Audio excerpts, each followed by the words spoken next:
Good morning, Shantini. Good morning, Ram. Wish you a very happy Independence Day. இனிய சுதந்திர தின நல்வாழ்த்துக்கள் Ram. Okay, சுத்த தமிழ்ல போயிட்டீங்க. ஓகே. இன்னைக்கு நம்ம சுதந்திர தினம் இல்லையா? இது எத்தனாவது இண்டிபெண்டன்ஸ் டே தெரியுமா? 68th முடிஞ்சு 69th independence day. 68 years complete ஆகி 69th இயர்ல வந்து என்டர் ஆறோம். ஸோ நம்ம நிகழ்ச்சியில் வந்து பார்த்தீங்கன்னா நம்ம டெய்லி ஏதாவது ஒரு இன்ட்ரெஸ்டிங்கான டாபிக் பேசுவோம் இல்லையா? இன்னைக்கு இண்டிபெண்டன்ஸ் டே அப்படின்றதுனால நம்மளோட நேஷனல் ஃபிளாக், அதாவது நம்ம தேசிய கொடியை பற்றி பேச போகிறோம். ரொம்ப சிம்பாலிக் கட்டி வச்சிருக்கோம், அதை பற்றி பேசலாம். பட் அதுக்கு முன்னாடி நம்ம வியூவர்ஸ்லாம் வெயிட் பண்ணிட்டு இருக்காங்க. வெல்கம் பண்ணிடலாமா? கண்டிப்பா. நேயர்கள் அனைவருக்கும் புத்தம் புது காலை வணக்கத்தோடு இனிய சுதந்திர தின நல்வாழ்த்துக்கள்.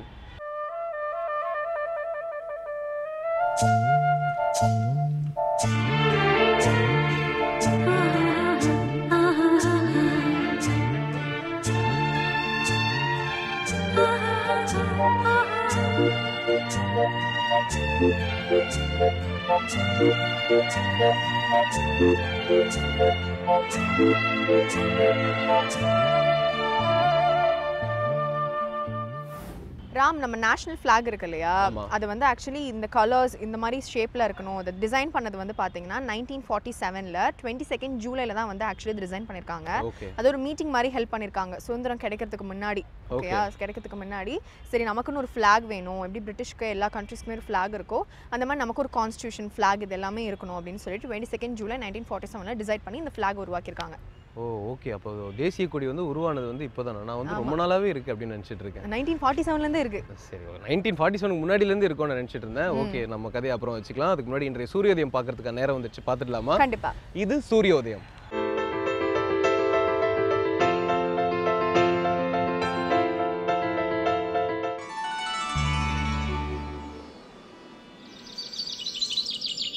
இன்று 15/8/2015 சனிக்கிழமை, மன்மத வருடம் ஆடி மாதம் 30ஆம் தேதி.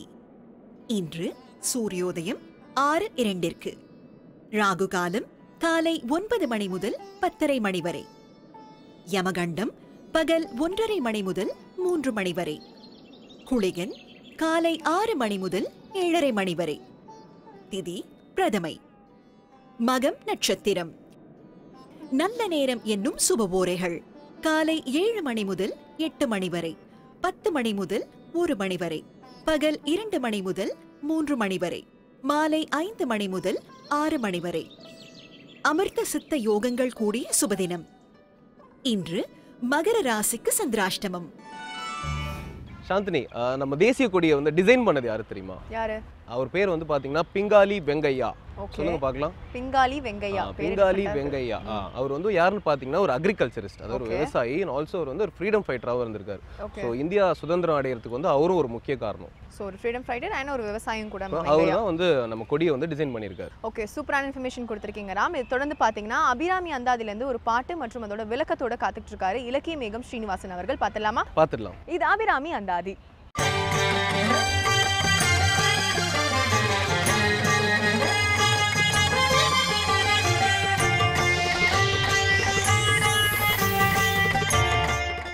ஸ்ரீவித்யோபாசனாசக்தம் ஸ்ரீவித்யாபீடபூஷணம் ஸ்ரீவித்யாபினவ வந்தே ஸ்ரீகிருஷ்ணானந்த சர்க்குரும். அனைவருக்கும் இனிய காலை வணக்கம். அபிராமி அந்தாதினுடைய அற்புத தமிழ் பாக்களிலே பராசக்தியினுடைய பெருங்கருணையினாலே சொல்வாக்கும் செல்வாக்கும் பெற்று எல்லோரும் சிறந்தோங்கி வாழ வேண்டும். நம்முடைய அன்றாட பணிகளை மிக அழகாக செய்ய வேண்டும். எல்லோரிடத்திலும் அன்பாக இனிமையாக அருமையாக பழகி அவர்களுடைய இதயத்தை கவரும் வண்ணம் நல்ல சொற்களை பேச வேண்டும். இனிமையான வார்த்தைகளை இந்த உலகத்திலே விதைக்க வேண்டும் என்ற அருமையான பிரார்த்தனை மிக்க பாடல் இந்த பாடல். திருமூலர் தான் மிக அழகாக சொல்லுவார், யாவர்க்குமாம் இறைவர்க்கு ஒரு பச்சிலை, யாவர்க்குமாம் உண்ணும்போது ஒரு கைப்பிடி, யாவர்க்குமாம் பசுவிற்கு ஒரு வாயுரை, யாவர்க்குமாம் பிறர்க்கு இன்னுரைதானே என்று சொல்வார். பிறர் மகிழ்ச்சி அடையும்படியான நல்ல வார்த்தைகளை, மிருதுவான வார்த்தைகளை நாம் எப்பொழுதும் பேசிக்கொண்டே இருக்க வேண்டும். அதைத்தான் உலகம் விரும்புகிறது. வள்ளுவன் சொல்லுவான், இனிய உளவாக இன்னாத கூறல் கனி இருப்ப காய் கவர்ந்தற்று என்று சொல்லுவான். இனிமையான சொற்களாகிய பழங்கள் இருக்கிற பொழுது ஏன் காயை எடுத்துக்கொள்ள வேண்டும்?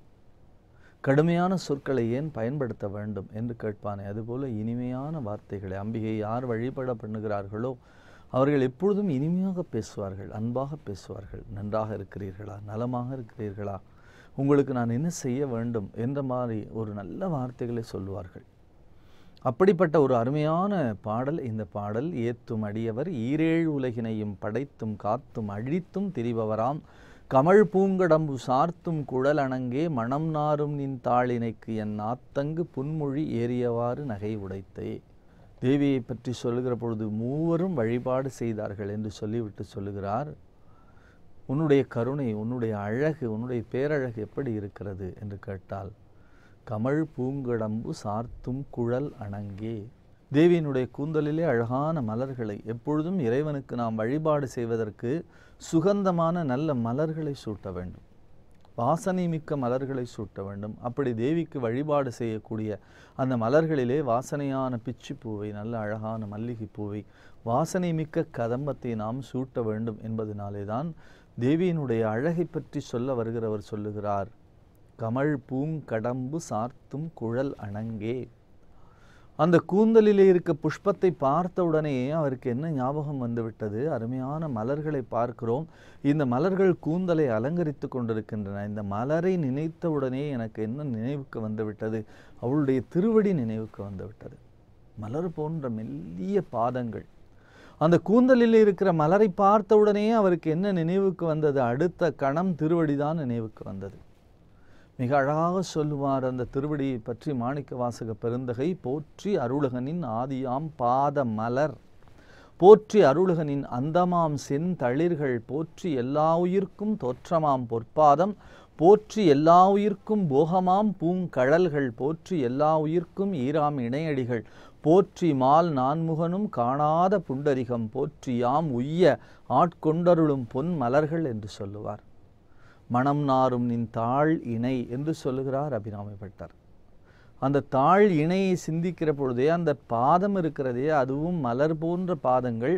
அந்த பாதங்களிலே நான் மலர்களை சூட்டுகிறேன், மலர்களை சார்த்துகிறேன். அந்த மலர்களை சார்த்துவதன் மூலமாக அந்த பாதங்களும் மென்மையான பாதங்களும் கூட எப்பொழுதும் வாசனை வீசிக்கொண்டே இருக்கக்கூடிய நல்ல மணங்களை தரக்கூடிய பாதங்களாக இருக்கிறது. அந்த பாதங்களை நான் கெட்டியாக பற்றி கொள்கிறேன். அந்த கெட்டியாக பற்றி கொள்ளக்கூடிய அந்த பாதங்கள் இருக்கிறதே, அந்த பாதங்கள் எனக்கு எப்பொழுதும் நன்மையை தந்து கொண்டே இருக்கிறது. தேவியினுடைய திருப்பாதங்களை மட்டுமே வழிபாடு செய்யக்கூடிய ஒரு அருமையான தலம் ஆவுடையார் கோயில் என்கின்ற தலம்.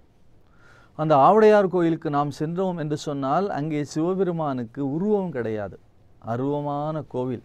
சிவபெருமானுக்கு முன்னாலே நந்தியம்பெருமான் கிடையாது, கொடிமரம் கிடையாது, பலிபீடம் கிடையாது. தெற்கு நோக்கிய சன்னிதானத்திலே நாம் ராஜகோபுரத்திலே இருந்து பார்த்தால் உள்ளே சன்னிதானத்திலே விளக்கு எரிவது தெரியும். ஆவுடை என்று சொல்லக்கூடிய பகுதி மட்டும் இருப்பதனாலே பேச்சு வழக்கிலே அதற்கு ஆவுடையார் கோவில் என்று பெயர். மேலே சிவலிங்கம் கிடையாது. அந்த சிவலிங்கத்திற்கு பதிலாக நமக்கு புரிதலுக்காக அங்கே ஒரு குவளையை மேலே சிவலிங்கம் போன்ற உருவத்தை சார்த்தி வைத்திருக்கிறார்கள். ஆனால் அங்கே இறைவனுக்கு உருவம் கிடையாது. உருவம் இல்லாத தன்மையை தானே சிவமாகி தானே தன்னுடைய ஆத்மாவை அங்கே பிரதிஷ்டை பண்ணுவதனாலே சுவாமிக்கு ஆத்மநாதர் என்று பெயர். அதனுடைய அருமையான தமிழ் பெயர் திருப்பெருந்துறை. அந்த திருப்பெருந்துறை இருக்கிறதே, அங்கே இருக்கக்கூடிய இறைவனுக்கு உருவம் கிடையாது. அம்பிகைக்கு பாதங்கள் 2 மட்டுமே அங்கே இருக்கிறது. அம்பிகைக்கு அங்கே உருவம் கிடையாது, அம்பாளுடைய பாதங்கள் மட்டுமே இருக்கிறது. அம்பிகையினுடைய அருமையான பாதங்கள். குருவடிவாகி குவலயம் தன்னில் திருவடி வைத்து திறம் இது பொருளென என்று மிக அழகாக அவை பிராட்டி சொல்லுவாள் விநாயகர காவலிலே. மாணிக்க வாசகர் குருவாக வீற்றிருக்கிறார். அந்த குருவாக இருக்கக்கூடிய மாணிக்க வாசகர், இறைவனே மாணிக்க வாசகருக்கு குருவாக வந்தார், நமக்கு மாணிக்க வாசகர் குருவாக இருக்கிறார். அந்த குருவாக இருக்கக்கூடிய மாணிக்க வாசகருடைய சன்னிதானத்துக்கு நேராக இருக்கக்கூடிய சந்நிதி மிக அழகான சந்நிதி. அங்கே 2 பாதங்கள் மட்டும்தான். நேரடியாக நாம் பார்க்க முடியாது, தரிசனம் பண்ண முடியாது. ஒரு ஜன்னல், சாரளம் என்று சொல்வார்கள், சாளரம் என்று சொல்வார்களே, அப்படிப்பட்ட ஜன்னல் வழியாகத்தான் அந்த விளக்கு ஒளியிலே அந்த பாதங்களை மட்டும் நான் தரிசிக்க முடியும். அப்படி இந்த 2 பாதங்கள், அந்த பாதங்களை தலைமையிலே சூட்டினால் நம்முடைய பிறவி பிணி தீர்ந்து போகும். குருவடிவாகி குவலயம் தன்னில் திருவடி வைத்து திறம் இது பொருளென வாடா வகைதான் மகிழ்ந்தன கருளி கோடாயுதத்தால் கொடுவினை களைந்தே என்று சொல்லுவார் அவ்வை. அப்படிப்பட்ட ஒரு மிக உயர்ந்த நிலையை காட்டக்கூடிய தலம் திருப்பெருந்துறை. அங்கே அம்பிகை பாதங்கள் மட்டுமே இருக்கக்கூடிய ஒரு தலம். அம்பாள் பாதத்தை மட்டுமே நாம் வழிபாடு செய்ய வேண்டிய ஒரு தலம். நாம் வழிபாடு செய்யக்கூடிய அந்த ஜன்னலுக்கு மேலே பார்த்தோம் என்று சொன்னால் அங்கே கல்லினாலே ஒரு ஸ்ரீ சக்கரம் இருக்கும். நாம் நின்று வழிபடக்கூடிய இடத்திலே நம்முடைய தலைக்கு மேலே ஒரு ஸ்ரீ சக்கரத்தை அங்கே கல்லினாலே அழகான வகையிலே செதுக்கி வைத்திருக்கிறார்கள். சீரார் பெருந்துறையுள் சிவயோக நாயகி என்று சொல்லுவார்கள். அப்படி சிவயோக நாயகி என்ன செய்கிறாள்? சிவனுடைய யோகத்தை நமக்கு கூட்டி வைப்பவளாக, பாதங்களை மட்டுமே கொண்டவளாக இருக்கிறாள். சார்த்தும் குழல் அணங்கே மனம் நாரும் நின் தாழ் இணைக்கு என் நாத்தங்கு புன்மொழி ஏறியவாறு நகை உடைத்தே. அபிராம பெற்று சொல்லுகிறார், உன்னை யாரெல்லாம் பாடி பரவி இருக்கிறார்கள் என்று பார்த்தால் எம்பெருமானே பாடியிருக்கிறார். சிவபெருமானே பாடிய பாடல்கள் தான் அருமையான சௌந்தர்ய லகரி. அந்த சௌந்தர்ய லகரியை உலகத்திற்கு பரப்புவதற்காக ஆதிசங்கர் இடத்துல எடுத்து கொடுத்தார். மிகப்பெரிய பொக்கிஷம். இறைவனே பாடிய பாடல்கள். இது கைலாசத்தினுடைய சொத்து, இது இங்கே இருந்து போகிறது என்று ஆதிசங்கரர் வருகிற வழியிலே பாதியை அதில் இருந்து உருவிக்கொண்டு நந்தியம்பெருமான் ஓடிவிட்டார் என்று சொல்லுவார்கள். ஏனென்றால் இந்த சொத்து இங்கே பாதுகாக்கப்பட வேண்டும் என்று சொல்வதற்காக. அப்படி மீதத்தைத்தான் ஆதிசங்கரர் கொண்டு வந்தார். மீதத்தை தானே செய்து சௌந்தரிய லகரியை ஆனந்த லகரி, சௌந்தரிய லகரி என்று இருபாகமாக பிரித்து பெரியவர்கள் சொல்வார்கள்.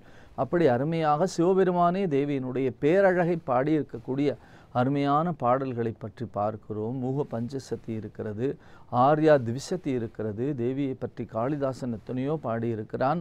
அப்படி அருமையான பெரியவர்களெல்லாம் பாடியிருக்கிறார்களே, அந்த பாடல்களுக்கு நடுவிலே நான் பாடியிருக்கிற பாடல் எப்படி உனக்கு தகுதியுடையதாக இருக்குமோ தெரியவில்லையே என்று நானே சிரித்து கொள்ளுகிறேன் என்று சொல்லுகிறார் அபிராம பட்டர். ஆனால் அருமையான பாடல் தன்னைத்தானே தாழ்த்தி கொண்டு பணிவோடு சொல்லுவதனாலே சொல்லுகிறார், என் நாத்தங்கு புன்மொழி ஏறியவாறு நகை உடைத்தே என்று சொல்லுகிறார். பின்னாலே ஒரு பாடலிலே சொல்லுவார், வல்லபம் ஒன்றறியேன் சிறியேன் நின் மலரடிச்சம் பல்லவம் அல்லது பற்றொன்றிலேன் பசும்பொற்பொறுப்பு வில்லவர்தம் உடன் வீற்றிருப்பாய் வினையேன் தொடுத்த சொல் அவமாயினும் நின் திரு நாமங்கள் தோத்திரமே என்று சொல்லுவார். என் நாத்தங்கு பொன்மொழி ஏறியவாறு நகையுடைத்தே என்று சொல்லக்கூடிய இந்த பாடலை நாம் தொடர்ந்து நம்முடைய இல்லங்களிலே விளக்கேற்றி வைத்து காலையும் மாலையும் பிரார்த்தனை செய்தால் சொல்வாக்கும் செல்வாக்கும் பெருகக்கூடிய அருமையான பாடல். ஏத்தும் அடியவர் ஈரேழு உலகினையும் படைத்தும் காத்தும் அழித்தும் திரிபவராம்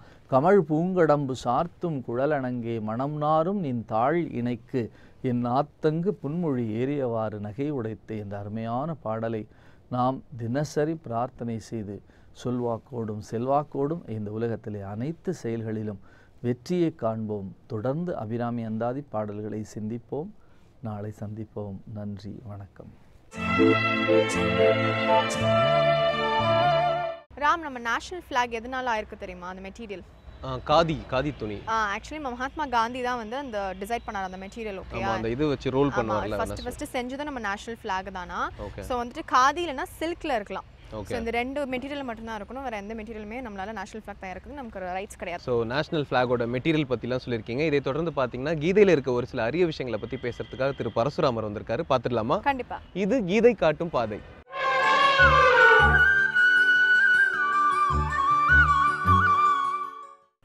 வசுதேவ சுதம் தேவம் கம்ச சாணூர மர்தனம் தேவகி பரமானந்தம் கிருஷ்ணம் வந்தே ஜெகத்குரு. வேந்தர் டிவி நேயர்களுக்கு அன்பு வணக்கங்கள். கீதை காட்டும் பாதைங்கிற அந்த தலைப்பில் கண்ணனுடைய அந்த இனிமையான அந்த வாக்குகளை நாம் அனுபவித்து கொண்டு வருகின்றோம். ஞானத்தை ஏற்கனவே பார்த்துருக்கோம். ஞானம்னா ரொம்ப சில வார்த்தைகளை வச்சு கஷ்டப்படாதீங்கோ அப்படின்னு. ஞானம்னா தெளிவு. இங்கே இங்கே இங்கே தெரிகிறதா?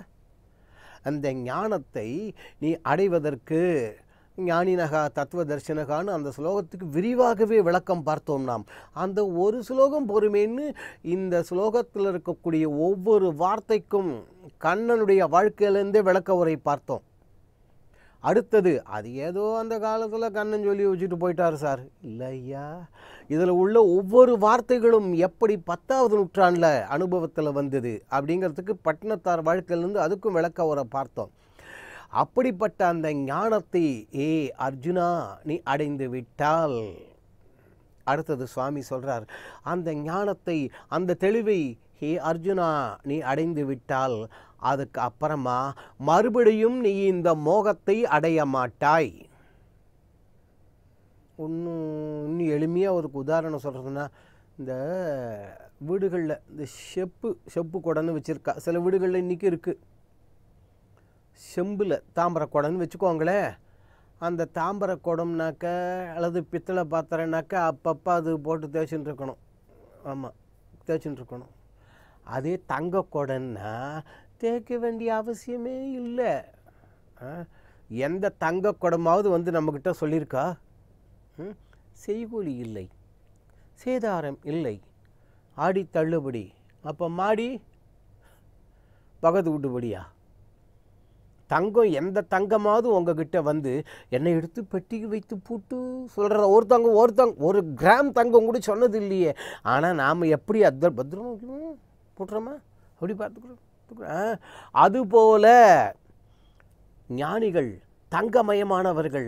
அவர்களுக்கு போய் நீ அப்பா பணிவிட பண்ணு, அவர்கள்ட்ட இருந்து கேட்டுக்கோ, தெரிஞ்சுக்கோ. அதான் சொன்னதை விரிவாக பார்த்துருக்கோமே.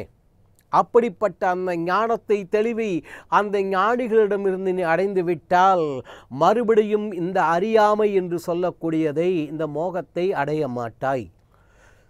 அதாவது செப்பு குடம், தாமரை குடம்லாம் சொல்லித்து அதில் உள்ள களிம்பு நீங்கிறதுக்காக தான் அப்பப்போ தேய்ச்சின்னு இருக்கோம். திருப்பி அதில் களிம்பு சேர்றது. அதை தங்கமாக ரசவாத வித்தம்பார்கள். வேதித்து விற்று உண்ணலாம், தாய்மான சுவாமிகள் வாக்கு. அதே தங்கமாக மாற்றியாச்சுன்னா களிம்பு சேராதே. அதுபோல் அந்த ஞானிகளிடமிருந்து நீ அந்த ஞான அனுபவத்தை, தெளிவை, ஞானத்தை பெற்றுவிட்டால் மறுபடியும் அப்பா இந்த மோகத்தை நீ அடைய மாட்டாய். அது மட்டும் இந்த இடத்துல சொல்லலை கிருஷ்ணன். இதே ஸ்லோகத்திலேயே அடுத்த வார்த்தையிலையும் சொல்கிறார். அந்த என்னிடத்திலும் அடுத்தது உன்னிடத்திலும் எல்லா உயிர்களிடத்திலும் நீ என்னைத்தான் பார்ப்பாய். ஆக இது கொஞ்சம் புரியுறது கஷ்டமாக இருந்தால் கூட அதுதான் உண்மை. அதுதான் உங்ககிட்ட என்னை பார்ப்ப. அடுத்தது எல்லா ஜீவராசிகளிடமும் நீ என்னை பார்ப்பாய். அதாவது உள்ளும் புறமும். என்ன ஐயா தமிழில் சொல்லணுமா என்ன? இதோ பாருங்க, வள்ளலார் தானே ஓடி வர்றார். வள்ளலார் நகர்லேருந்து வர்றாருன்னு இல்லை, படகுன்னு தானே வந்துட்டார் பாருங்கோ. அவருடைய பாடல்கள் குழந்தைகளுக்கு கூட தினந்தோறும் ஒரு பாட்டு, ஒரு குழந்தை அப்படி படித்தா மாதம் 31 நாளைக்கு 31 பாட்டு. நம்ம சென்னையில் கந்தக்கோட்டம்னு இருக்கு இல்லையா? இப்போ நம்ம காலத்தில் அவர் ஏதோ இதிகாச புராண காலம் இல்லை. இப்போ முருகப்பெருமானை, அம்பாளை, திருவொற்றியூர் வடிவுடை அம்பாள் நேருக்கு நேரம் அப்படி தரிசனம் பண்ணினவர். அவர் பாடுறார், ஒருமையுடன் நினது திருமலர் அடி நினைக்கின்ற உத்தமர்தம் உறவு வேண்டும். முதல்லையே இந்த கண்ணன் இங்கே கீதையில் சொன்னார் பாருங்கோ, ஞானினகா தத்துவ தர்சனகா ஒருமையுடன் நினது திருமலர்கடி நினைக்கின்ற உத்தமர்த்தம். என்ன அதுதான் பரிப்பிரச்சனை சேவையா பிரணிபாதெல்லாம் சொன்னோமே, அது உறவு வேண்டும். இது கிடச்சதுக்கு அப்புறம் நமக்கு என்ன? அதைத்தான் இங்கே கிருஷ்ணன் சொல்கிறார். அப்பா அர்ஜுனா, அந்த ஞானத்தை தெளிவி நீ அடைந்து விட்டால் உன்னிடத்தில் என்னை காண்பாய். அது மட்டுமல்ல, எல்லா ஜீவராசிகளிலும் பற்றி பரவி படர்ந்திருக்கும் என்னையும் நீ காண்பாய். அதாவது உள்ளும் புறமும் ஒத்திருக்கும். இதை கைவல்ய நவநீதம்னு தமிழில், வேதாந்த நூல்கள் தமிழில் நிறையா இருக்குது. இன்றைக்கி பேர்கள் கூட நமக்கு தெரிய மாட்டேங்கிறது போங்கோ. அதில் கைவல்ய நவநீதம்னு ஒன்று. அதில் சந்தேகம் தெளிதல் படத்தில் ஒரு கண்ணாடி, இந்த கண்ணாடிக்கு எதிர்க்க நம்ம போய் நின்னா என்ன தெரியும்? இது எங்கே கேட்குறீங்க? நம்ம தான் தெரியுமோ. இதுக்கு ஒரு விளக்கமா? இது நம்ம கதை, இது சொந்த கதை. நம்ம அப்படி தான் கண்ணாடி எதிர்க்க நாம் நின்னா. இதுதான் சார் வள்ளலாரை பற்றி சொன்னேன். அவர் அங்கே வள்ளலார் கண்ணாடியை வச்சுவிட்டு அதில் பார்க்குறார். சீர்கொண்ட தெய்வ வதனங்களாரும்னு பாடல் போகிறது. கண்ணாடியில் அவர் முருகனை பார்த்தாராம். இப்போ தெரியறதா கிருஷ்ணன் இங்கே சொன்னது அங்கே எப்படின்னு? இதையே அங்கே கைவல்யம் அப்படின்னு சொல்லும்பொழுது ஒரு கண்ணாடி எதிர்க்க நாம் நின்று நம்ம தெரியும். அதே அந்த கண்ணாடிக்கு எதிர்க்க இன்னொரு கண்ணாடியை வச்சுட்டிங்கன்னாக்க அது உள்ள வேறு எந்த விதமான களங்கங்களும் தெரியாதே, எந்த களங்கங்களும் தெரியாது. இந்த கண்ணாடி அதுக்குள்ளே பிரதிபலிக்கும். ஆகக்கூடிய கண்ணாடி எங்கள் நடியும். ஏகமேவம் அத்விதீயம் பிரம்மம் ஒன்று என்று இரு பட்னத்தார் சொன்னாரே, அப்படிப்பட்ட நிலையல்லவா? இதைத்தான் அங்கே பரவாசியவன் கண்ணன் சொன்னார். அப்பா உன்னிடத்திலும் நீ என்னை அறிவாய், வெளியில் எல்லா இடங்களிலும் எல்லா ஜீவராசிகளிலும் நீ என்னை அறிவாய். அதுதான் உண்மை. இதை அனுபவத்தில் கொஞ்சமாவது இது அனுபவத்தில் கொண்டு நாமெல்லாம் ஞானிகள் ஆகணும், அதெல்லாம் ஒரு பக்கம் இருக்கட்டும். நம்மளாம் ஞானிகள் ஆகிறோமோ இல்லையோ அது அடுத்த பட்சம். முதல்ல மனுஷனாக இருக்கிறதுக்கோசரமாவது இதெல்லாம் படித்தாகணும். இப்போ ஒரு கேள்வி, கீதையை படிக்கிறதுனால ஞானம் வந்துடுனாக்கா நான் மட்டும் இல்லை, மகான்கள் ஞானிகள் அப்படி எதை வேணாலும் சொல்லிக்கோங்க, அதையும் தாண்டி போங்க. இன்னும் கிருஷ்ணனே ஒத்துக்கலை சார். இப்போ பகவத்கீதையை ரொம்ப படித்தவர்கள் யார் யார் கீதையில் கரை கண்டவர் அவர் சொல்லுங்க பார்க்கலாம் யாருன்னு. 3 வினாடி டைம் ஆயிடுத்தா? இப்போ வாங்க, பகவத்கீதையை எழுத்தண்ணி படித்தது நீங்கள் யாரை வேணாலும் சொல்லுங்க, அவர் பெரிய இவர் அவரெல்லாம் பகவத்கீதையை பண்ண ஒருத்தர் சொல்லுவேன் படித்தவர், அவர் பக்கத்தில் கூட நிற்க முடியாது. யாருன்னு கேட்குறாளா? ஏன் சஸ்பென்ஸு? இந்த டிடிபி பண்ணுறாரு பாருங்கோ, அந்த காலன்னா அச்சுக்கோப்பவர், அவர் தான் பகவத்கீதையை எழுத்தண்ணி படித்தவர். அந்த எத்தனாவது ஸ்லோகம் நம்மளை நம்பர் படிக்கிறதில்ல, அவர் நம்பர் போட்டு அதுக்கு இந்த ப்ராக்கெட் போட்டு அதுக்கு ஒரு டாட்டு புள்ளி வச்சு எத்தனாவது எடிஷன்னு அதை அடித்து கீதையை எழுத்தண்ணி படித்தவர்னா அவர் தான். அடுத்தது ப்ரூஃப் பார்க்குறவர், அவர் ஆரம்பத்துலேருந்து கடைசி அட்டை வரைக்கும் படித்தாகணும். கீதை படிப்பதால் மட்டும் நாம் ஞானத்தை அடைந்து விடுவோம் என்றால் இந்த டிடிபி பண்ணுறவங்களும் இதுக்கு ப்ரூஃப் பார்த்தவங்களும் எங்கேயோ இருந்திருக்கணுமே. படிக்கிறதுனால பிரயோஜனம் இல்லை. வாரி அர்த்தத்தை சொல்லுவார்னு சொல்லியிருக்கோமே. மர பீரோவில் உள்ள நூல்களை இந்த மாம்ச பீரோவில் அடுக்கி வைத்து பலன் இல்லை. அதனால்தான் தத்வித்தி, அதை அறிந்து கொள். கிருஷ்ணன் அழுத்தம் திருத்தமாக சொன்னதா போனதா நிகழ்ச்சியில் பார்த்தோம். அதை அடுத்த இந்த ஸ்லோகத்திலே சுவாமி என்ன சொல்கிறார்? அர்ஜுனா, அப்படிப்பட்ட ஞானிகளிடமிருந்து நீ அந்த தெளிவை அடைந்து விட்டாய், ஆனால் உள்ளும் புறம்பும் நீ என்னைத்தான் காண்பாய். இதை நம்ம முயற்சி பண்ணியாவது இந்த நிலையை, மிச்சம் எல்லா ஸ்லோகத்தையும் விட்டுடுங்க சார். நீங்களும் ஒவ்வொரு ஸ்லோகத்துக்கு இப்படி தான் சொல்லிட்டுருக்கீங்க அப்படின்னு திட்டாதீங்க. எனக்கு என்ன ஆசை, ஏதானு ஒன்றாவது அப்படிங்கிற ஒரு அலைச்சல் தான். அதுதான் கீதை காட்டும் பாதை. நாமெல்லாம் தெய்வமாக மாறுறோமோ இல்லையோ அது அடுத்த பட்சம். மனுஷனாவது இருக்கணும் ஐயா, மனுஷனாவது இருக்கணும் ஐயா. உள்ளும் புறமும் ஒன்றாக காண்பது. நாம் ஒன்றும் காஞ்சி பரமாச்சாரியால் மாதிரி பாமன் சுவாமிகள் மாதிரி அப்படிலாம் ரொம்ப அந்த வசந்த நிலை அதெல்லாம் இருக்கட்டும், புரியுறதா? மனுஷனாவது இருக்க வேண்டாமா சார் நாம்? இல்லாட்டி எவ்வளவோ படிச்சிருக்கோம், என்ன பிரயோஜனம்? என்ன குறை? கண்ணு காது காலு மூக்கு வாக்கு நாக்கு எல்லாம் நன்னா தானே இருக்குது. என்ன குறைய கொடுத்தான் அவன்? இவ்வளவு இருந்தும் நாம் கஷ்டத்தை அனுபவிச்சுட்டு இருக்கோன்னா நாளையிலேருந்து சுவாமியை திட்டாதீங்கோ, தெய்வத்தை திட்டாதீங்கோ, தெரியுறதா? மனுஷனாவது இருக்கணும். தெய்வமாக மாறுகின்றோமோ இல்லையோ அடுத்தது உள்ளும் புறமும் ஒத்திருப்பது, அது தெய்வீக நிலை. கண்ணன் சொன்னது. இப்போ லௌகீகமாக எளிமையாக நமக்கு கீதையை பார்த்துடலாம் பாருங்கோ. நான் அமைதியாக இருக்கணும். அமைதியாக இருக்கிறது யாரும் விரும்புறதில்லை, அதனால் அதை விட்டுடுங்க. நான் சந்தோஷமாக இருக்கணும், ஜாய்ஃபுல், என்ஜாய்ஃபுல், ரைட்டு, ஓகே. தன்னை போல் பிறரை நினை. இந்த ஸ்லோகத்தை மிக்சியில் போட்டு எடுத்து கொடுத்தா மாதிரி இல்லை எழுதி வச்சிருக்கு தமிழில். இப்போ சந்தோஷமாக இருக்கணும், நான் அப்படி இருக்கணும் இப்படி. அதே போல் அடுத்தவங்க நினைப்பாங்க இல்லையா? யாராலும் நம்மளை ஒரு வார்த்தை சொல்லிட்டா உடனே லொல்லுன்னு கோபம் வருது. அதே போல் அவங்க நினைப்பாங்களா இல்லையா? ஆகவே கண்ணன் இந்த ஸ்லோகத்தில் சொன்னதை அற்புதமான விளக்க உரையை நாம் பார்த்தோம். எளிமையாக பார்க்க வேண்டும் என்றால் இன்றைக்கி லௌகீகமாக தன்னை போல் பிறரினை உள்ளும் புறமும் ஒத்து வாழ் ஒருமையுடன் எனது திருமலரடி வள்ளலார் சொன்னதாக பார்த்தோமே. அதன்படி பார்த்தால் நாம் மனிதனாக இருப்போம், மற்றவர்களையும் மனிதர்களாக மதிப்போம். அதுக்கப்புறம் நாம் ஒசர வேண்டாம், சுவாமியே நம்மளை ஒசத்தி விட்டுடுவாரே. அப்படிப்பட்ட ஜெகத்குருவான பரவாசுதேவன் கண்ணன் நம் எல்லோருடைய உள்ளங்களிலும் இல்லங்களிலும் எழுந்தருள் இருந்து நம் குடும்பங்களில் ஆரோக்கியம், அமைதி, நிம்மதி, ஒற்றுமை என்று சொல்லக்கூடிய அந்த மாபெரும் செல்வங்கள் 4னையும் வாரி வழங்க வேண்டுவோம். கண்ணன் வழங்குவார். சாந்தினி, இப்போ நம்ம தேசிய கொடி இருக்கு இல்லையா, அது வந்து ஒரு உற்பத்தி பண்ணுறதுக்கு வந்து ஒரு ரைட்ஸ் இருக்கான். அந்த ரைட்ஸ் வந்து யார்கிட்ட இருக்குன்னு பார்த்தீங்கன்னா khadi development and village industries commission அப்படின்னு ஒரு கமிஷன் இருக்குது. அவங்க கிட்ட தான் வந்து நம்ம நேஷனல் ஃப்ளாக் வந்து உற்பத்தி பண்ணுறதுக்கான ரைட்ஸ் இருக்குது. இப்போ மிச்ச சிட்டிஸ் ஸ்டேட்ஸ் அப்படிலாம் எங்கேயாவது வந்து இப்போ நம்ம ஃப்ளாகை வந்து உற்பத்தி பண்ணணும்னா அவங்க ரைட்ஸ் கொடுத்தா தான் பண்ண முடியுமா? ஓ, ஸோ வந்துட்டு அவங்க ரைட்ஸ் இருந்தால் தான் நம்ம வந்து விற்க முடியும். ஆமாம், விற்க முடியும். இந்த டிஸ்ட்ரிபியூஷன் எல்லாமே அவங்க கிட்ட தான் இருக்கு. ஓகே, சூப்பராக சொன்னீங்க. இதை தொடர்ந்து பார்த்தீங்கன்னா திருப்பூர் கிருஷ்ணன் ஆன்மீகத்திலேருந்து பல அரிய விஷயங்களை நம்மளோட ஷேர் பண்ணுறதுக்காக காத்துட்டு இருக்காரு. பார்த்துடலாம். இது அர்த்தமுள்ள ஆன்மீகம்.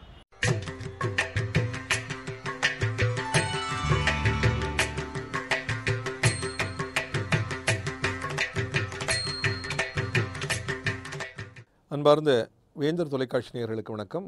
இன்றைய அர்த்தமுள்ள ஆன்மீகம் பகுதியில் பாவ பக்தி என்றால் என்ன என்று பார்க்கவிருக்கிறோம். பக்தி என்றால் முழுமையாக தோய்ந்து செலுத்தப்படுகிற பக்தி. அந்த பக்தியில் ஈடுபட்டு அப்படி உள்ளார்ந்து தோய்ந்திருக்கும் பொழுது புறச் சூழ்நிலைகள் மறந்து போகும். நம்மில் பலர் பக்தி செய்கிறோம், கடவுளை பிரார்த்திக்கிறோம், ஆனால் கேட்ட வரம் கிடைக்கவில்லை என்றெல்லாம் சொல்கிறோம். ஆனால் நம்முடைய பக்தியின் ஆழம் அதிகமாக இருக்குமானால் அனைத்தையும் மறந்து இறைவனிடம் பக்தி செய்தால் கட்டாயமாக நாம் கேட்டது கிடைக்கும். அழுதால் அவனை பெறலாமே என்கிறது நமது பாடல். எனவே அழுது பக்தி செய்ய வேண்டும். பக்தியில் தோய்கிற பொழுது மற்ற அத்தனை விஷயங்களும் மறந்து போக வேண்டும். இறைவன் மட்டுமே நம்முடைய மனத்தில் இருக்க வேண்டும் என்று நமது ஆன்மீக மரபு சொல்கிறது. குலசேகர ஆழ்வார் பெரிய ஆழ்வார், ஏராளமான பாடல்களை பாடியவர். முக்கியமாக ராமனை பற்றி தாலாட்டு பாசுரங்கள் அவர் பாடியவை மிக புகழ் பெற்றவை. மண்ணு புகழ் கோசலை மணிவயிறு வாய்த்தவனே, தென்னிலங்கை கோன்முடிகள் சிந்துவித்தாய், செம்பொன் சேர் கன்னி நன்மா மதில் புடைசூழ் கணபுரத்தென் கண்மணியே, என்னுடைய இன்னமுதே ராகவனே தாலேலோ என்று ஒரு தாய் போல மாறி ராமக்குழந்தையை தொட்டிலிட்டு தாலாட்டி பாடிய தாலாட்டு பாடல்கள் குலசேகர ஆழ்வாருடைய புகழ்பெற்ற பாடல்கள். குலசேகர ஆழ்வார் ஒரு மன்னராக விளங்கியவர், சேர நாட்டின் அதிபதியாக விளங்கியவர். அண்டை நாடுகளான பாண்டிய நாடு, சோழ நாடு போன்றவை அவரை பெரிதும் மதித்தன. அவர் இப்படி ராமபக்தியில் திருமால் பக்தியில் தோய்ந்தவர். திருமாலையே நினைத்து ராமபிரானையே நினைத்து உருகி வாழ்ந்தவர். ஆனாலும் மன்னர், படை வீரர்கள் உண்டு, மந்திரிகள் உண்டு, பெரும் படைகள், ரதகஜ துரக பதாதிகள் அனைத்தும் அவருக்கு உண்டு. குடிமக்கள் அவரை மதித்தார்கள். அன்று ஒரு சொற்பொழிவு, ஒரு பிரவச்சனம், ஒரு யோகி, தவப்பொலிவு நிறைந்த ஒரு யோகி வந்து ராமாயணம் சொல்கிறார். அதை கேட்பதற்காக இந்த குலசேகர மன்னர் போனார். மன்னர் அல்லவா, முன்வரிசையில் அவரை அமர வைத்தார்கள். எல்லோரும் சுற்றி அமர்ந்திருக்கிறார்கள். மந்திரி பிரதானிகள், பொதுமக்கள் எல்லோரும் அந்த பிரவச்சனத்தை, சொற்பொழிவை மிக ஆர்வமாக கேட்டுக்கொண்டிருக்கிறார்கள். எல்லோர் கேட்பதும் வேறு, குலசேகர ஆழ்வார் கேட்பது வேறு. குலசேகர ஆழ்வார் முற்றிலும் ராமாயணத்தில் தோய்ந்து அதை கேட்டுக்கொண்டிருக்கிறார். அந்த யோகி மிகவும் மனம் ஈடுபட்டு ராமாயணத்தை சொல்லிக் கொண்டிருக்கிறார். அவர் உள்ளம் ஈடுபட்டு ராமாயணத்தை சொல்கிற பொழுது கண்ணுக்கு நேரே ராமாயண காட்சிகள் நடப்பது போலவே குலசேகர ஆழ்வாருக்கு தோன்றுகின்றன. அந்த யோகி சொல்கிறார், சீதை, இலக்குவன், ராமன் 3 பேரும் வனவாசத்தில் இருக்கிற தருணம், சூர்பனகையின் மூக்கை லட்சுமணன் அறுத்து விட்டான் என்பதால் அவள் கரதூஷணர்களிடம் சொல்லி ராமன் மீது போர் தொடுக்க செய்கிறாள். கரதூஷணராகிய அந்த அரக்கர்கள் ஏராளமான அரக்க படை வீரர்களை அழைத்து கொண்டு பெரும் போருக்காக வருகிறார்கள். ராமபிரான் லக்ஷ்மணனிடம், நீ போக வேண்டாம், நான் யுத்தம் செய்ய போகிறேன், நீ சீதைக்கு காவலாக இரு என்று சொல்லிவிட்டு கரதூஷணம் முதலிய அரக்கர்களை அழிப்பதற்காக போருக்கு புறப்படுகிறான் என்கிற காட்சியை அந்த யோகி வர்ணிக்கிறார். அந்த காட்சியில் ஈடுபட்டு அப்படியே ராமசிந்தனையாக குலசேகர ஆழ்வார் பார்த்து கொண்டே இருக்கிறார். அந்த யோகி சொல்கிறார், ராமன் வருகிறான், ஒற்றை மனிதன், கையில் வில்லோடும் அம்போடும் வந்து நிற்கிறான். அரக்கப்படைகள் அனைத்தும் ராமனை சூழ்ந்து கொண்டன. எண்ணற்ற அரக்கர்கள் மத்தியில் ராமன் தன்னந்தனியாக நிற்கிறான் என்பதை உணர்ச்சி பொங்க அந்த யோகி சொற்பொழிவு செய்ததும் குலசேகர ஆழ்வார் மனதில் உணர்ச்சி பொங்குகிறது. அது கதை, ஒரு மேடையில் ஒருவர் கதை சொல்கிறார் என்பதை அவர் மறந்து போனார். சுற்றிலும் மக்கள் கூடியிருக்கிறார்கள், அதையும் மறந்து போனார். அவருக்கு ஞாபகம் இருந்ததெல்லாம் ராமன் கஷ்டத்தில் இருக்கிறான், அவனை சுற்றி அரக்கர்கள் சூழ்ந்து கொண்டு விட்டார்கள், ராமனை காப்பாற்ற வேண்டும் என்பதுதான். திடீரென்று எழுந்து கர்ஜித்தார் குலசேகர ஆழ்வார். அவர் மன்னர் அல்லவா, மந்திரி பிரதானிகளை உடனே வாருங்கள், அத்தனை படைகளையும் அழைத்து வாருங்கள், தேர்ப்படை, குதிரைப்படை, காலாட்படை அத்தனை படைகளும் வரட்டும். உடனடியாக நாம் அந்த இடத்திற்கு போக வேண்டும். நாம் அனைவரும் சேர்ந்து அந்த அரக்கர்களை கொண்டு ராமனை காப்பாற்றியாக வேண்டும் என்று அவர் கர்ஜிக்கிறார். அவருடைய கண்கள் கோவைப்பழமாக சிவந்திருக்கின்றன. அவருக்கு புற உலக நினைவு முற்றாக மறந்துவிட்டது. மந்திரிகளுக்கு என்ன செய்வதென்று தெரியவில்லை. சில கணங்கள் கடக்கின்றன. அவர் தொடர்ந்து சொல்கிறார், நான் மன்னன், கட்டளையிடுகிறேன். நீங்கள் அமைதியாக இருந்தால் என்ன பொருள்? எங்கே என் படைகள்? அனுப்புங்கள் என் படைகளை என்று கத்துகிறார். ஒரு மந்திரி யோசிக்கிறார், இந்த நிலைமையை மாற்ற ஒரே வழிதான் இருக்கிறது. அவர் அவசரமாக அந்த யோகியிடம் சென்று உடனடியாக கதையின் அடுத்த நிகழ்ச்சியை விவரியுங்கள் என்று கேட்டுக்கொள்கிறார். குலசேகர ஆழ்வார் செய்த அமர்க்களத்தில் அப்படியே திகைத்து போயிருந்த யோகி சுதாரித்துக் கொள்கிறார். தொடர்ந்து அவர் சொற்பொழிவு செய்கிறார். ஆனால் ராமபிரான் தன்னுடைய வில்லில் அம்பை பூட்டினான். ஓர் அம்பை எய்தான். அந்த ஓர் அம்பானது அத்தனை அரக்கர்களுடைய மார்பையும் சென்று துளைத்துவிட்டு திரும்பவும் ராமபிரானின் அம்பரா துணியில் வந்து ஒதுங்கி கொண்டது. ராமபிரான் தனி ஒருவனாக இருந்து அத்தனை பேரையும் வதம் செய்தான் என்று அவர் சொற்பொழிவு செய்ததும் குலசேகர ஆழ்வாருக்கு நிம்மதி வந்தது. சரி, ராமன் தானாகவே அத்தனை பேரையும் வதம் செய்து விட்டதால் நம் உதவி தேவையில்லை, படைகளே நீங்கள் திரும்பி போகலாம் என்று சொல்லிவிட்டு அவர் அரியணையில் அமர்ந்தார். பிறகுதான் அவருக்கு இக உலக நினைவே வந்தது. அப்போதுதான் அவருக்கு தெரிந்தது, நடந்தது சொற்பொழிவு, அது ஒரு நாடகம் போல நடந்தது, நாம் அதில் மனம் ஒன்றிவிட்டோம் என்று. ஒரு பக்தி என்பது பாவ பக்தியாக இப்படி இருக்க வேண்டும். ஒரு புராணத்தில், ஒரு கதையில், ஒரு ஆன்மீக நிகழ்ச்சியில் நாம் தோய்கிற பொழுது முழுமையாக 100% நம்முடைய மனமானது அர்ப்பணிக்கப்பட்டிருக்க வேண்டும். அப்போதுதான் பலன் கிடைக்கும். ஆனால் நாம் அதுபோன்ற தருணங்களில் நம்முடைய மனத்தின் ஒரு பகுதியை அங்கே வைத்துக்கொண்டு பல பகுதிகளை பல இடங்களில் அலைய விடுகிறோம். ஆகையால் தான் அதனுடைய முழு பலன் நமக்கு கிடைப்பதில்லை. ஷிர்டி பாபா வாழ்வில் ஒரு நிகழ்ச்சி. அவர் உயர்நிலை மகான், கடவுளின் அவதாரம், கடவுளே பாபாவாக வடிவெடுத்து மண்ணில் அவதரித்து வாழ்க்கை நடத்தியது மக்களுக்காக என்பதை அவருடைய சரிதம் நமக்கு விளக்குகிறது. இந்து முஸ்லீம் ஒற்றுமைக்காக பாடுபட்ட மகான் அவர். அவர் ஒரு முகமதியர், ஆனால் உயர்நிலை ராம பக்தராக விளங்கியவர். இந்து மத கடவுளர்கள் எல்லோரையும் போற்றியவர். அவர் வசித்த ஷிர்டியில் உள்ள அத்தனை கோயில்களுக்கும், விநாயகர் கோயில், காளி கோயில் உட்பட அத்தனை கோயில்களுக்கும் அவர் திருப்பணி நிகழ்த்த வேண்டும் என்று விரும்பி மக்கள் மூலமாக திருப்பணி நிகழ்த்தியவர். மக்கள் அவரை அவதாரமாக கும்பிட்டார்கள். நவராத்திரி வந்தது. நவராத்திரியை ஒட்டி அந்த தருணத்தில் முஸ்லீம்களுக்கு உருஸ் என்கிற ஒரு பெருவிழா நடைபெறும். அதை நடத்த அவர்கள் அனுமதி கேட்டார்கள். பாபா அன்போடு அனுமதித்தார். இந்துக்கள் அவர் காலடியில் விழுந்து வணங்கினார்கள். நவராத்திரி நேரம். நவராத்திரியில் விஜயதசமி அன்று கொலு வைப்பதோடு ராமாயணத்தை நடிப்பது, ராமாயணத்தை பாடுவது இதெல்லாம் வழக்கம். அதையெல்லாம் நாங்கள் செய்ய வேண்டும், நீங்கள் அனுமதிக்க வேண்டும் என்று கேட்டார்கள். பாபா நகைத்து கொண்டே சொன்னார், ராமாயணத்தை எத்தனை முறை படித்தாலும் புண்ணியம் அல்லவா? அந்த நிகழ்ச்சிகளை எத்தனை முறை பார்த்தாலும் கேட்டாலும் அது பவித்திரம் அல்லவா? உடனே நடத்துங்கள் என்று ஆணையிட்டார். கோலாகலமாக ராமாயண நிகழ்ச்சிகள் நடத்தப்பட்டன. பாபா அப்படியே அவருடைய சிம்மாசனத்தில் வீற்றிருந்தார். எல்லா நிகழ்ச்சிகளையும் பார்த்து கொண்டே இருக்கிறார். ஒரு தொட்டில் கொண்டு வந்து போடப்பட்டது.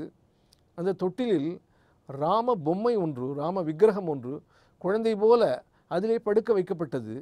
மக்கள் இந்த ராம குழந்தையை தாலாட்டி பாட்டு பாடினார்கள். இதையெல்லாம் பார்த்து கொண்டே இருந்தார் ஷிர்டி பாபா.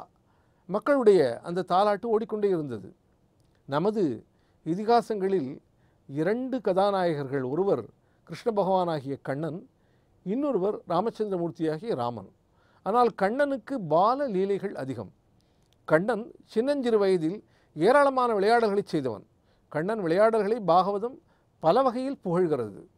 ஆனால் ராமனுக்கு பால லீலைகள் என்று அதிகமில்லை. ஏதோ சில அபூர்வ ராமாயணங்களில் ஓரிரு லீலைகள் தான் சொல்லப்படுகின்றன. கண்ணன் எனக்கு அந்த நிலவு வேண்டும் என்று கேட்டான். அந்த நந்தகோபர் இடுப்பில் இருந்த கண்ணன் அந்த நிலவை கேட்டதும் நந்தகோபர் திகைத்தார். கண்ணன் வா என்றான். நிலவே கண்ணன் கையில் வந்துவிட்டது. நந்தகோபர் பதறிப்போனார். ஆனால் அதை மாயையால் மறைத்து மீண்டும் அந்த நிலவை வானுலகத்திற்கு அனுப்பினான் கண்ணன் என்கிறது பாகவதம். ஆனால் ராமாயணத்தில் இதுபோன்ற நிகழ்ச்சிகள் கிடையாது. ராமன் நிலவை கேட்டதும் சுமந்திரர் ஒரு கிண்ணத்தில் தண்ணீரை கொண்டு வந்து அதில் நிலவின் பிம்பத்தை காட்டினார் என்று ஒரு ராமாயணம் பேசுகிறது. ராமன் மனிதனாக வாழ்ந்தவன். எனவே இந்த தொட்டிலில் தாலாட்டிய தாய்மார்கள் ராமனுடைய பால லீலைகளை சொல்லி தாலாட்ட அதிகம் இல்லாததால் ராவணனை வதம் செய்தவனே என்று சொல்லி தாலாட்டினார்கள். மன்னுபுகழ் கோசலை மணிவேறு வாய்த்தவனே, தென்னிலங்கை கோன்முடிகள் சிந்துவித்தாய் என்றுதான் தாலாட்டு பாடலில் குலசேகர ஆழ்வாரும் பாடுகிறார். அப்படி ராவணனை வதம் செய்தவனே என்கிற வரி பாடப்பட்ட போது திடீரென்று பாபாவிடமிருந்து ஒரு பெரிய ஊங்காரமான சப்தம் கிளம்பியது. அந்த ஷீர்டி பூமியை கிடுகிடுத்தது. மக்கள் திகைத்து போய் அமர்ந்திருந்தார்கள். என்ன தவறு செய்துவிட்டோம், ஏன் பாபாவுக்கு இத்தனை கோபம் என்று நினைத்தார்கள். சற்று நேரத்தில் பாபா சாந்தமானார். அவர் கண்களின் கோவை சிவப்பு மெல்ல மெல்ல மாறியது. சாந்தம் அடைந்ததும் அவரிடம் மக்கள் என்ன நடந்தது என்று கேட்டார்கள். இல்லை இல்லை, ராவணனை வதம் செய்தவனே என்று ராமனை நீங்கள் புகழ்ந்த பொழுது நான் அந்த காலத்தில் நிகழ்த்திய அந்த நிகழ்ச்சி எனக்கு ஞாபகம் வந்துவிட்டது என்று பாபா சொன்னதாக பாபா சரிதம் சொல்கிறது. ஆக பாபா பக்தி என்பது முழுமையாக தோய்ந்து மனத்தில் 100% ஈடுபட்டு செய்கிற பக்தி. அந்த பக்தி இருந்தால் பாரினில் எல்லா மேன்மைகளையும் எய்தலாம் என்கிற கருத்தை இன்று பார்த்தோம். இன்னும் ஒரு கருத்தோடு வருகிற அர்த்தமுள்ள ஆன்மீகம் பகுதியில் சந்திப்போம். நன்றி, வணக்கம். ஸோ ராம், நம்ம ஃப்ளாகில் இருக்க அந்த 3 கலர்ஸ் இருக்கு இல்லையா, அது ஹிந்தியில் வந்து ட்ரையாங்கா அப்படின்னு கூப்பிடுவாங்க. அந்த ட்ரை கலர் எதுக்கு இருக்குன்னா சாஃப்ரான், ஒயிட் அண்ட் க்ரீன், நடுவில் அசோக சக்கரம். ஃபர்ஸ்ட் சாஃப்ரான் பற்றி சொல்லிடுறேன். ஸோ வந்து சாஃப்ரான் வந்துட்டு கரேஜ் அண்ட் சாக்ரிஃபைஸை குறிக்குது, அதாவது தைரியம் அண்ட் தியாகமும் குறிக்குது. அண்ட் ஒயிட் வந்துட்டு ட்ரூத், பீஸ், பியூரிட்டி, அதாவது அமைதியாக ஒரு நாடு இருக்கணும் அப்படின்றத குறிக்குது. அண்ட் வந்து க்ரீன் வந்து ப்ராஸ்பரிட்டியை குறிக்குது. இதுக்கு நடுவில் அசோக சக்கரம் இருக்குது. அப்போ வந்து அவங்க ஃப்ளாக் வந்து இது பண்ணும்போது நம்ம இந்தியாவில் மட்டும் 24 ஸ்டேட் இருந்தது. ஸோ அந்த ஒவ்வொரு லைனும் வந்து ஒவ்வொரு ஸ்டேட்டை குறிக்குது. ஸோ எல்லாம் யுனைட்டடாக இருக்கணும் அப்படின்றதுக்காக தான் அந்த அசோக சக்கரத்தோட மீனிங். நம்ம நேஷனல் ஃபிளாக்ல இருக்க ஒவ்வொரு கலருக்கும் ஒரு உணர்வு இருக்குன்னு சொல்லியிருக்கீங்க. அருமை. இதை தொடர்ந்து பார்த்தீங்கன்னா 12 ராசிகளுக்கான பலன்களை சொல்ல வந்திருக்காரு யதார்த்த ஜோதிடர் செல்வி. பார்த்துடலாமா? கண்டிப்பா. இது யோகம் நல்ல யோகம்.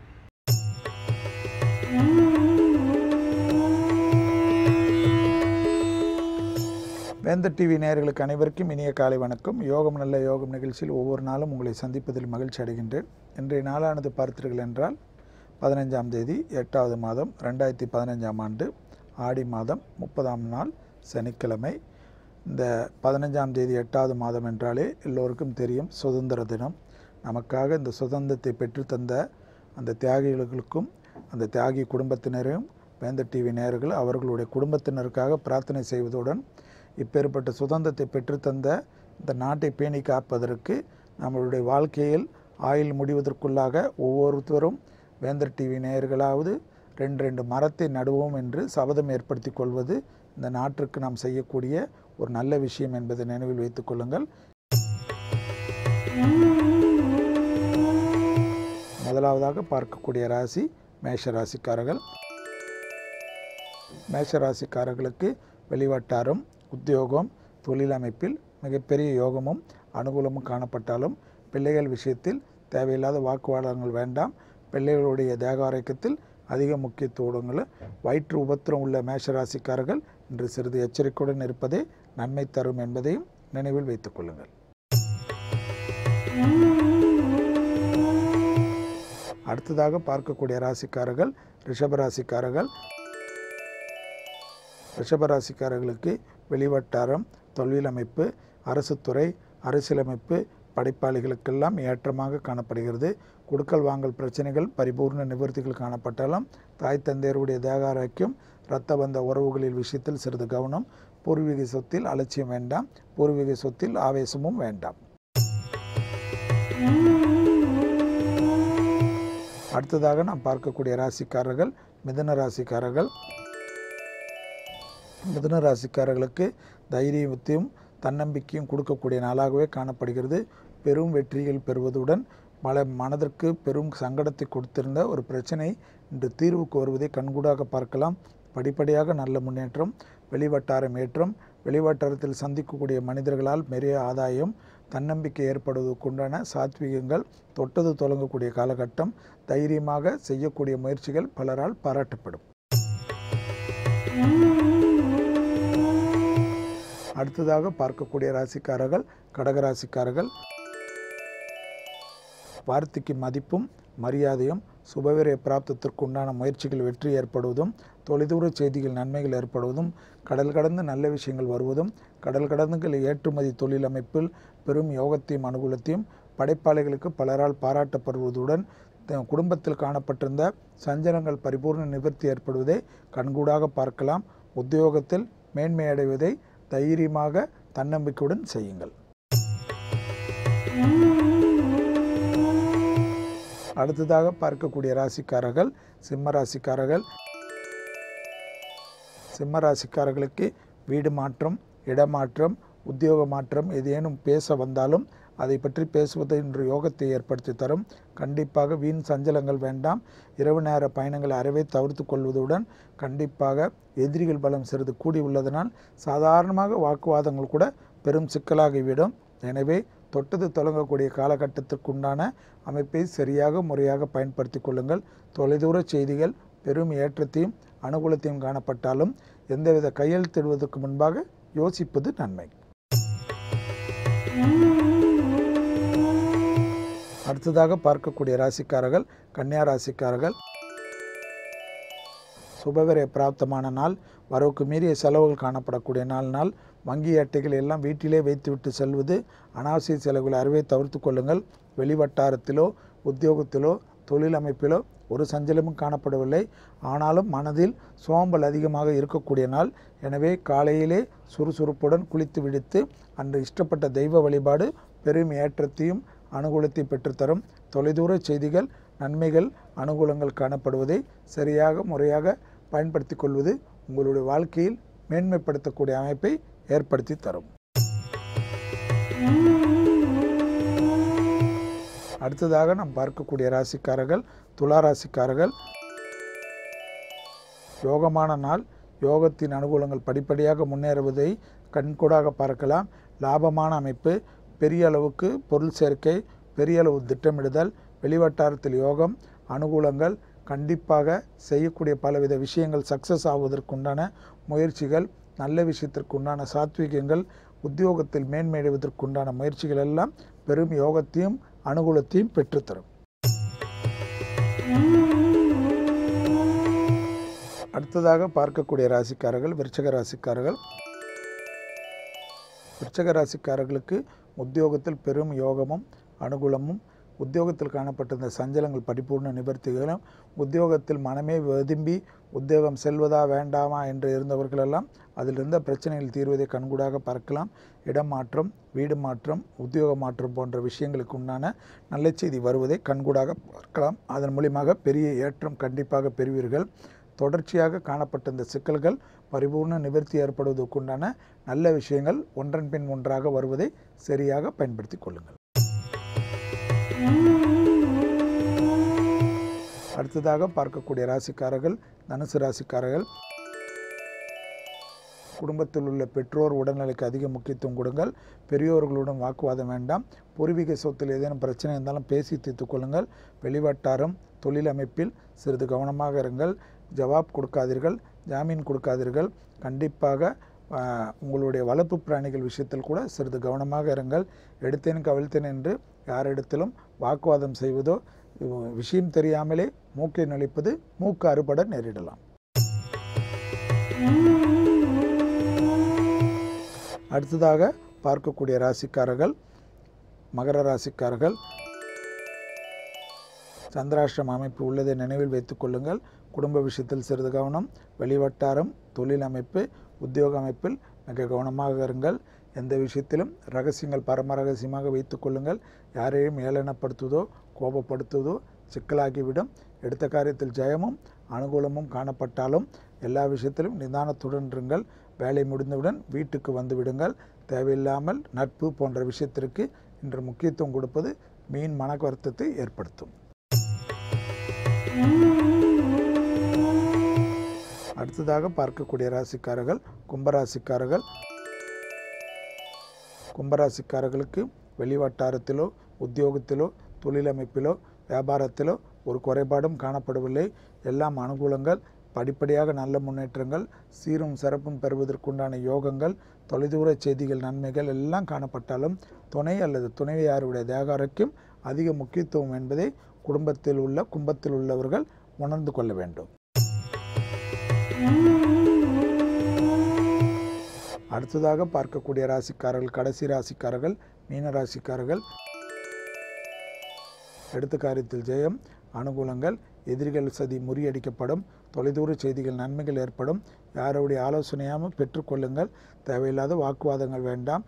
கண்டிப்பாக சனியின் சஞ்சாரம் அற்புதமாக உள்ளதனால் பெரும் அளவு கனரக தொழில், பெரும் உத்தியோகம், பெரும் முதலாளிகள், பெரும் பொறுப்புகள் உள்ளவர்களுக்கு நல்ல செய்திகள் வருவதற்குண்டான அனுகூலங்கள், மனதிற்கு தெளிவு பெறக்கூடிய நாளும் குடும்பத்தாருடன் தொலைதூர பயணங்களுக்கு திட்டமிடக்கூடிய நாளாகவே காணப்படுகிறது. மீண்டும் நாளை யோகம் நல்ல யோகம் நிகழ்ச்சியில் சந்திப்பதில் மகிழ்ச்சி அடைகின்றேன். நன்றி, வணக்கம். சாந்தினி, இன்னைக்கு நம்ம சுதந்திரம் அண்ட் நம்ம தேசிய கொடி பற்றி நிறைய விஷயங்கள் பேசணும். இன்னைக்கு நம்ம வந்து ஃப்ரீடமை வந்து அனுபவிச்சுட்டு இருக்கோம்னா அதுக்கு காரணமாக நிறைய பேரோட வேர்வை, ரத்தம், தியாகம் இதெல்லாம் இருக்குது. பட் நம்ம மக்கள் வந்து அதை சரியாக யூஸ் பண்ணுறது இல்லை அப்படின்னு தான் சொல்லணும். நம்ம வந்து இந்திய பிரஜைகளாக இருந்து இதெல்லாம் வந்து ப்ராப்பராக யூஸ் பண்ணணும் அப்படின்னு வலியுறுத்தி நம்ம நிகழ்ச்சியை வந்து முடிச்சுக்கலாமா? கண்டிப்பாக கிளம்பலாராம். ஸோ வேந்தர் டிவி சார்பாகவும் புத்தம் புது காலை டீம் சார்பாகவும் அனைவருக்கும் இனிய சுதந்திர தின வாழ்த்துக்கள் சொல்லிட்டு this is Chandini Mathivanan and Ram signing off from the team of Putham Pudhu காலை. பாய். Thank